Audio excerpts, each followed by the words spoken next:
We're England, we're gonna score one more than you. England. Yes! It's him, boy. What is that? Why have you got that? So I can warn off negative people. Try it. England do it. goodness. Do it. Say something negative about England. Oh, England is shit. Oh yeah, it does. It works. It's really good. What are we talking about? Oh, we're doing this again. Love all that. Hello. Is that England? Yes, it's England. Yeah, it's the World Cup trophy. I'm coming home. Oh, hello. Hey. Come on. Let's have it. Right, the World Cup's happening. As you're all aware, England are winning. Hopefully you've got your What? plastic horn thing as well. Lots close been happening by. though, isn't there? Lots been happening. It's been a very, very good and interesting World Cup so far. I've loved it so much, James. Have you? Yeah, You've really got into it. You've been watching it all. I have been watching it all. I mean, one of the perks of working at a place like Bull Street is you get to watch all of the football and it's okay. That's true. Yeah, it's your job. Yeah. We're going to talk about 5 sort of big talking points from the World Cup so far, because we just thought there's a lot going on, a lot of games, everyone's going crazy. It's almost too much. It's almost too much. And so we're going to talk about the 5 big things. We're going to talk about VAR, whatever you want to call it, first World Cup with that. React to England, of course. We've got a little announcement which I'll do in just a second. Talk about player of the tournament so far, surprises so far, and the big teams, how they've got on so far. But firstly, we've got a bit of an announcement. Have we? We have. What is it? Official announcement. Go on. We're going to Russia. Oh shit! Yeah. That's not a joke. That's happening. We're getting in a van. Yeah, have you seen everyone going, oh, road to Russia? They're getting a plane. Yeah, it's no road to Russia. Nonsense. There is no such thing. Exactly. But thanks to Vanarama, we're doing that. We're driving. We're getting in a van. It's top range van. It's not like a hydraulic. Well, that's what we get with Vanarama, isn't it? Yeah. But we will be driving to Russia to watch, hopefully, England-Belgium. Because there is one snag. There is a problem here, isn't there? We don't have tickets yet. But we've got to be there, obviously. England are going to win the World Cup, and how can we not at least see one game in Russia? And thanks to Vanarama, that is going to happen. There's a possibility of that happening. They're going to get us to Russia. Yeah. It's just how we get tickets when we get there. It's quite a complicated process getting tickets. So lovers of the podcast, it does reek slightly of a soldiers lost in battle, but we're optimistic about our chances of getting tickets. Yeah. Because, and let's talk about England, let's go into that straight away. England beat Tunisia. Yep. Initial emotion after that game? A complete and utter elation, relief. Relief for me, man. Yeah, relief. It was just, I mean, it's what happened in the Euros with Sturridge when he scored that late goal against Wales. You know, it's that same feeling, but that's what you live for. As a football fan, those moments are what you live for. You go through the 0-0s against Algeria in previous World Cups or whatever it was. You know, you pay in. You've said this before. Humiliation points. Crucial in football. You pay in for the boredom, and then you get a little bit of glory. And even if England don't go on, they will go on to win the World Cup. I mean, without doubt. I mean, enjoy the ride. But, you know, just pretend it's like, oh, are we actually going to make it? We can't. Of course, we're going to make it. Of course, we're never going to win it. But it was a good performance overall as well. I think that's the thing. That's why I was so relieved, because I thought there was all this sort of goodwill. There was a bit of momentum. There was okay, these guys aren't scarred like the other teams of the past, and they went out and played really well at the start. But I thought they weren't going to get what they deserve. You don't always get what you deserve in games of football. Or life. Or life itself. Lots of little philosophical nuggets there for you in this podcast. But we did get what we deserved at the end. And your boy, Harry Kane. Can I just say something? Well, put a camera on me, Adam. This one? Yeah. You're all welcome. I've seen them do it for Spurs so many times. Yeah. So many times. Shame he spat. Why are people focusing on the fact that he spat on the screen when he's singing? Shame, It's so much. It's not important. Why are you making it? It's not a big thing. Well, I'm saying it's something that needed to be highlighted. But this during the national anthem, it got to him right at the end, and he just spat in the camera. It's a shame. It's not his fault. He was born that way. He's going to spit. Born what way? What are you on about? I don't know. He's got a lot of tongue, hasn't he? and this is my thing with English people, the English media and Twitter. He's just single-handedly, more or less, saved that first round game. Yeah. And people are focusing on the fact that he got on the screen when he was singing the national anthem proudly. I think you're focusing on it more than me. I was just bringing it to life. Why bring it up? Well, because I just felt it was one of the key moments of the game. Who was your player of the match? Can I say Kieran Trippier? You can say. The thing is that everybody knows I'm a Spurs fan, or those that some people may know, but But I thought he was excellent, especially when you think, well, our width on the right hand side should come from Kyle Walker. Obviously, he's deployed in the free, so it's down to Trips on that right hand side. And can I just say, the man, Trips, fucking Trips, Flav. Who are you? Who are you? About 2 months ago, you're digging out people for going Stevie G or JT. You just went Trips. Adam on the ones and twos, everyone. all right, Ad. For Yads. He's in shock. He's in shock. Trips was your boy, was he? Created 6 goal scoring opportunities, more than any other player has managed in the tournament thus far. And he was assured. His crossing was excellent. It was only his 8th cap. Our long balls into the box caused them havoc. We were excellent, especially Harry Maguire as well. I know his game was a bit up and down. Yeah. I saw at least he was asserting himself. I worry about him going the other way. Yeah, but then the width of his head will stop any footballs getting into that box. Proper block, isn't it? Yeah. It's a proper block. Yeah. But that's another thing as well. Like, I think in tournament football, sometimes it's not totally cohesive. We're going to get onto like the big teams and the big players who've just had their struggles. So sometimes you need another way of winning football games. And set pieces is going to be a way that we can be a real threat because we were excellent from corners and free kicks. Like the way Stones met that header to force that keeper to make an unbelievable save before Kane's goal. Yeah. You know, you don't see that often.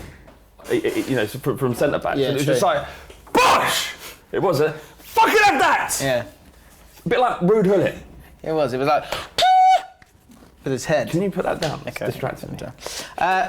Couple of decisions though, and we'll get onto this now. VAR. Are you a VAR man or are you a VAR man? I'm in neither. Whatever. Just neither get it out of camp. my sport. It's utter bullshit. So yeah, you're not a fan. No, I'm not.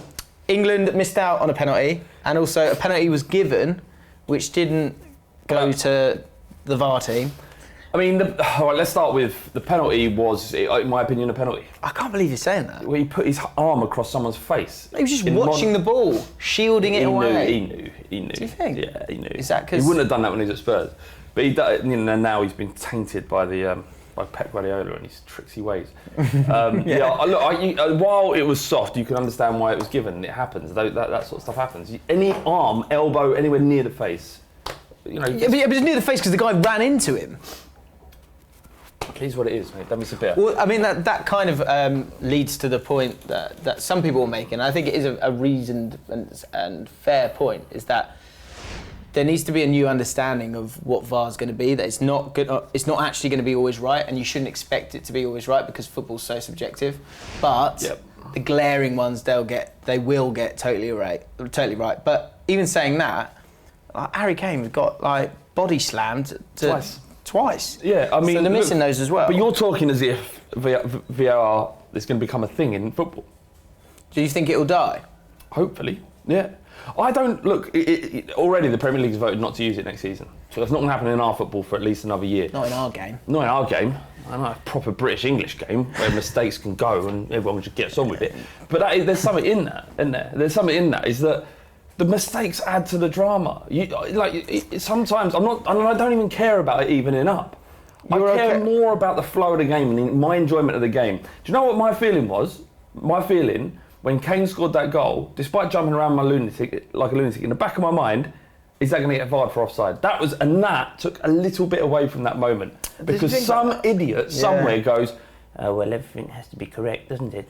Just make sure that football's all correct and the best team win." Fuck that. Yeah. Boring. Yeah. Fuck off. Diving has gone down 23% though, Flav. So what? I was just saying that's part of it. I get what you mean. I'm not there yet. When that goal went in, I went mad and wasn't thinking about an offside or anything Imagine if they pulled it back and they would have taken that moment from you. The whole nation. Yeah, I worry about that down the line. But you have that sometimes when the linesman says it's offside. But then you know instantly. You don't get pulled back 2 minutes later and go... But what about... So Peru were correctly awarded a penalty that was not clear to the referee's naked eye. Yeah. France as well. The game came back 2 minutes later. If you're on that side of it, as an England fan, you'd be buzzing, wouldn't you? Probably. But I'm willing to kind of forgo those moments of feeling buzzing for the betterment of the game that I love. I understand that. Do you think as the tournament progresses, it will end up being seen as a positive aspect of this World Cup or a negative? By those people who are proponents of VAR, they'll look at it and go, "You've got to get me good, the position's right, won't they?" That's what they'll be. They'll say exactly more, like that. Yeah, just like that. But for people who just love the passion and the thing that while we watch football, the drama of it all, then they should look at it and go, it's not about the best team winning. It's just about sometimes you win, sometimes you lose. Just get on with it. We've got a great game. Stop pissing about. I think what's going to happen is in the later rounds you'll see something go unnoticed or not pulled back, like the England-Tunisia game. I think we can move forward because there's more games. England won the game. Yeah. It's all okay. But once it gets to the semi-finals, quarter-finals, knockout stages, when that happens, there's going to be so much uproar at things not getting pulled back. Do you look at the Lampard goal against Germany, the one that never was? Do you look back at that and go, I wish VAR... You wish VAR was there, or do you look back and go, that was shit, but now we've got a great World Cup. The game is still great. I think goal line technology is different.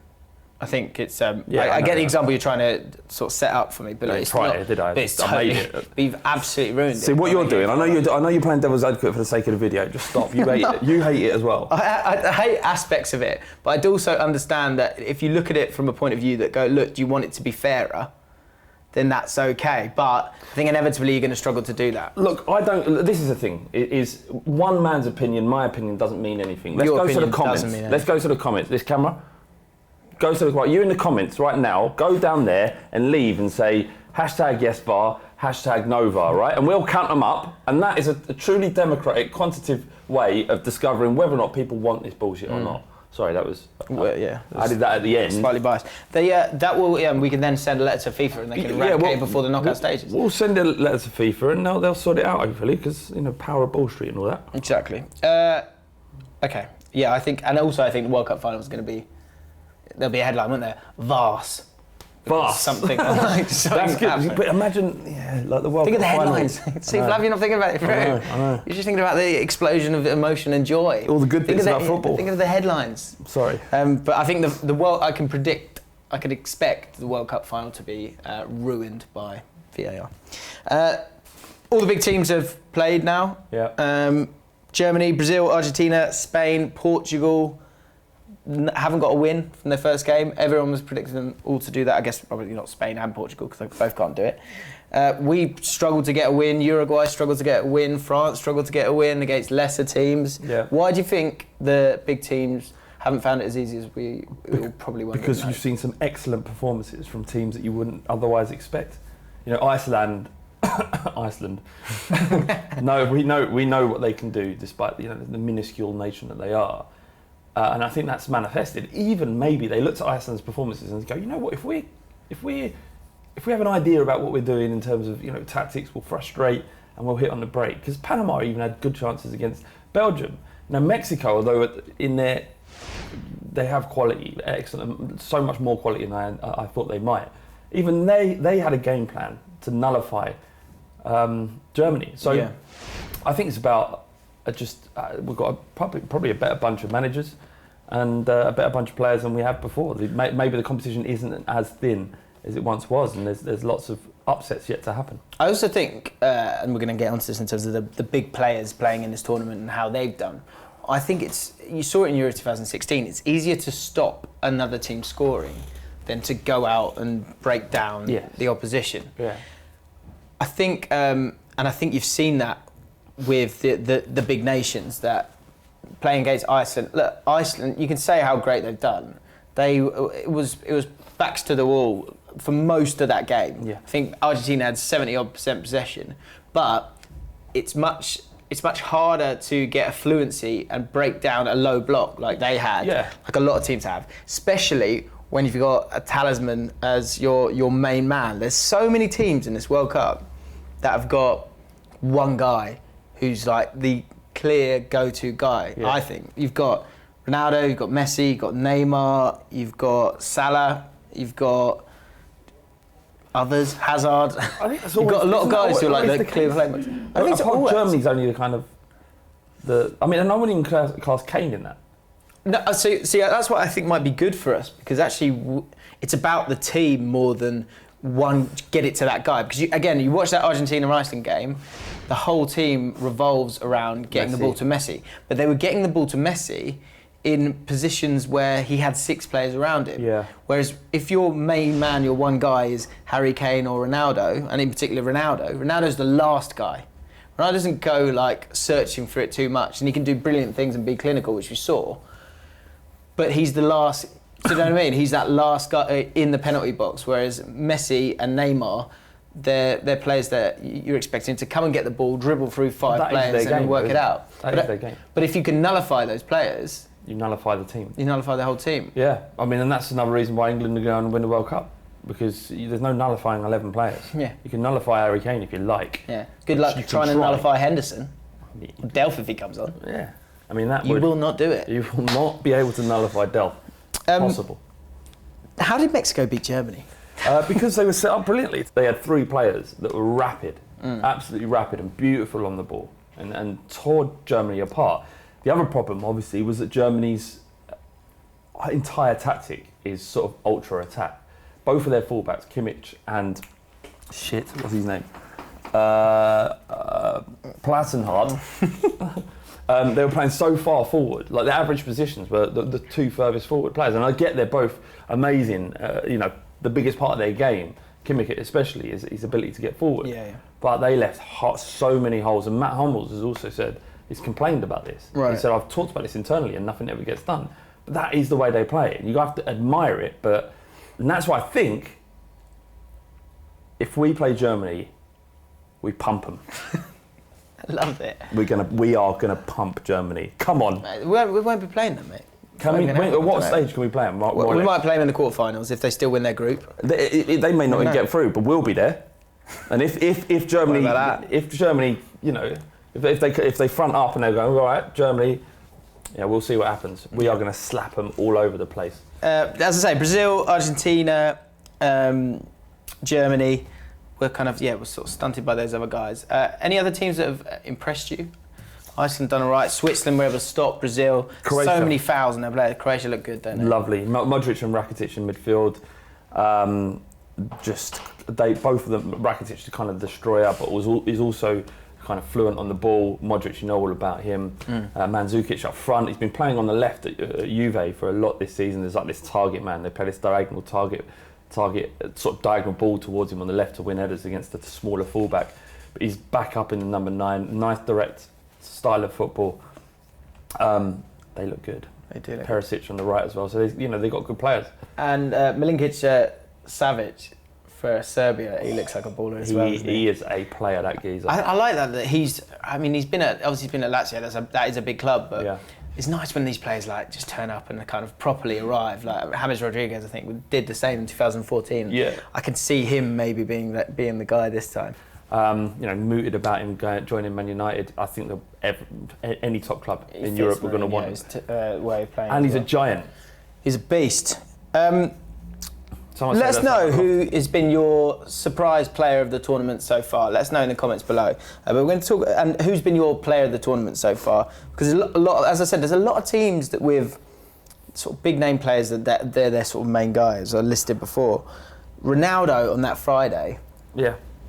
Kind of set the bar, set the tone for who's going to be maybe top goal scorer. Yeah. For top goal scorer, best player. Ronaldo was good.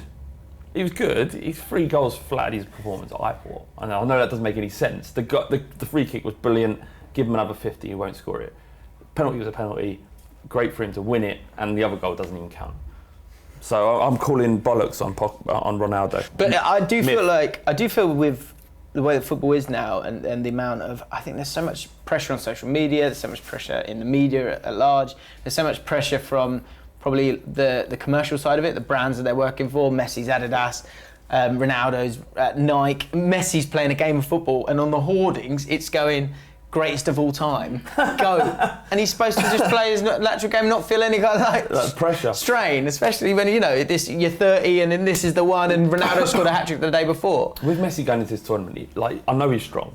Mentally he has to be strong, but playing in Barcelona, the kind of level of expectation and the forgiveness. He's built up all of his brownie points with him. You can't do any more but be loved. Yeah. Whereas Argentina, there's a different atmosphere for him, different expectations. It's all on him. And then you've got, like you say, the advertising boards going around. Yeah. It must be hard for him mentally to get in the right headspace perform, maybe. Golden Boot. Ronaldo's got 3. Kane's got 2. I've got a bet on Lukaku. Lukaku's got 2.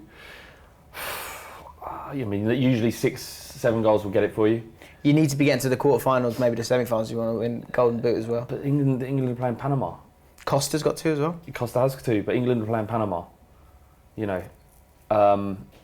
So Kane could easily be on 5 by the time we go to the Russia game. He could be. I mean, I've seen Kane absolutely destroy defences that could not cope with him, and not for want of trying. It's just you need to. He's an elite forward. Like I mean, I know he's Harry Kane. He spits on the camera and all that, but he is one of the best forwards in the world. And you know, in Panama, I'm not sure. If everything goes as you'd expect, that they'll be able to cope with him and the movement of the Rangers players. I think it's going to be goals galore. 6. And Harry Kane. 6 for Harry. Yeah, and Harry Kane could score 4. Yeah, and Ronaldo, I think. Well, I guess Lukaku's still got to play Tunisia, so they've got a chance. Spain, both Costa and Ronaldo are in a good spot as well. Let us know your thoughts on the player of the tournament so far and who's going to win the Golden Boot of the World Cup. Will it be Harry Kane? Will it be Ronaldo? What do you think about us driving to Russia to watch England-Belgium? We're going to be doing vlogs and all sorts of stuff, both on the Ball Street Instagram, Ball Street Twitter, and of course on the YouTube channel. So make sure you follow all of those.